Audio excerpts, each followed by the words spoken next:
ঘটানোর দায়টা হলো রাষ্ট্রের, সরকারের। এখন সরকার এমন একটা অবস্থা, সরকারই ঘটায়, সরকার হলো বিচার চাচ্ছে।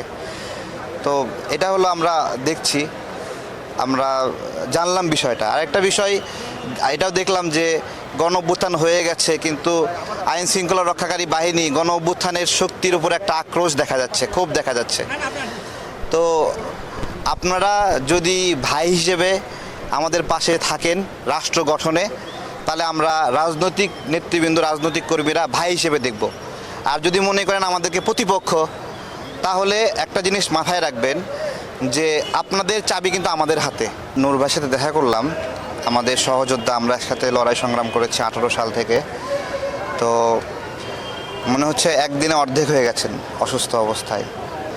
আমাদের একটা প্রশ্ন হলো, গতকালকে এই ঘটনা ঘটার সময়ে বাংলাদেশে একটা পুলিশ কন্ট্রোল রুম আছে, স্বরাষ্ট্র মন্ত্রণালয়ের একটা নিয়ন্ত্রণ সেল আছে। ওই কন্ট্রোল রুমে ওই সেলে কারা কারা ছিলেন গতকালকে, এটা হলো আমাদের জিজ্ঞাসা। এবং তারা এই হামলার নির্দেশনা দিয়েছেন কিনা, এবং ওখানে প্রতিনিধি কারা কারা ছিলেন। যেমন গোপালগঞ্জের ঘটনায় আমরা দেখেছি যে ওইখানে 2-3 জন উপদেষ্টা ছিলেন, তারা নির্দেশনা দিয়েছেন কি করতে হবে। ঠিক একইভাবে কালকে এই ধরনের নির্দেশনা সেখান থেকে এসেছিল কি না।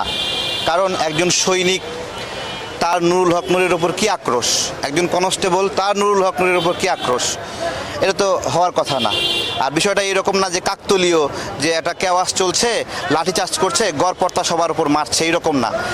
এক্স্যাক্টলি টার্গেটটা নুরুল হক নূরের দিকে ছিল। তো এই বিষয়গুলো আপনার হলো কাকতলীয় না, ঘটানো হয়েছে, এবং এই ঘটানোর দায়টা হলো রাষ্ট্রের, সরকারের।